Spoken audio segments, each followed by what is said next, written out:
আমরা বাংলাদেশ আরেকটি প্রদেশ করব শুধুমাত্র সনাতনীদের জন্য। আমার মন্দিরে আমি কোথায় আমার দেবতাকে কতটুকু রাখবো তার কৈফিয়ত আপনাকে আমি দেব না। আপনি কোথাকার হরিদাস পাল যে আপনাকে এই কৈফিয়ত দিতে হবে? আমি একজন সনাতনী, আমার ট্যাক্স আপনি নেন না, আমার সমস্ত কিছুর অধিকার আপনার আছে না? তাহলে আপনি যখন নিচে মসজিদ থাকার পরেও রাস্তায় যখন নামাজ পড়েন তখন আমরা কি কখনো বলেছি যে এই রাস্তায় নামাজ পড়া যাবে না? এই রাস্তাটা তো আমাদেরও, কিন্তু আমরা মানবিকতা দেখাই। আপনাদের মধ্যে কোনো মানবিকতা নাই। আমার মন্দিরে আমার বাড়িতে আমি কিভাবে আমার রাম দেবতাকে স্থাপন করব, কতটুকু করব, এর কৈফিয়ত নিশ্চয়ই আমি আপনাদেরকে দিব না। আপনি কোথাকার হরিদাস পাল যে আপনাকে এই কৈফিয়ত দিতে হবে?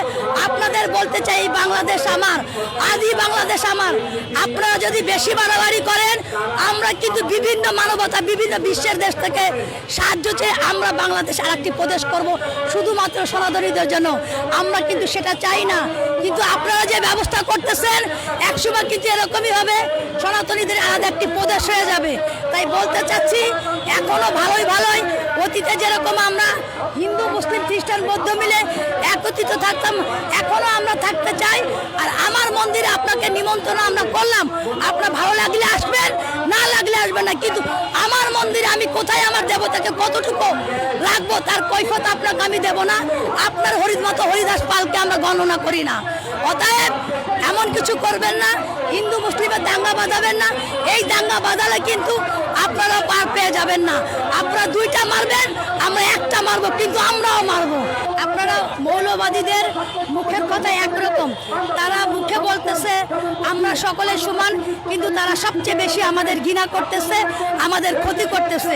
জামাত ইসলাম কোনোদিন কখনো হিন্দুদের বন্ধু হতে পারে না, সম্ভব না। তারা কখনোই মন্দির পাহারা দেয়নি। তাদের মূল উদ্দেশ্য হচ্ছে আমাদের সনাতনী বোনদেরকে ইসলাম ধর্মে গ্রহণ করা।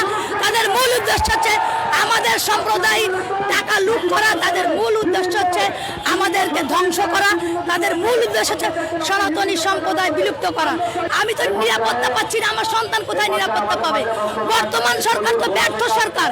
ইউনূস তো পরিকল্পনা করেই আসছে বাংলাদেশে সনাতনী সম্প্রদায়কে ধ্বংস করবে, আর এখনকার সরকার সেই লেভেলেই তো চলতেছে। রাম মন্দিরে কেন তিনি বাধা দিচ্ছে না? পুলিশ আর্মি কেন রাখছে না যে আমি আমার দেবতাকে আমার মতামত করে স্থাপন করব? তারা বাধা দেবে। তারা কোথাকার কোন হনু? তারা নাগরিক, আমরা নাগরিক না? আমরা হিন্দুরা কি ট্যাক্স দিই না? আমরা হিন্দুরা কখনো কোনদিন রাষ্ট্রদ্রোহিতার কাজ করেছি? এইটাই কথাই বলতে চাই, আপনারা সাবধান হয়ে যান। এমন কিছু করেন না যে আপনাদের কারণে আপনাদের ধর্ম যেন কুলুষিত হয়।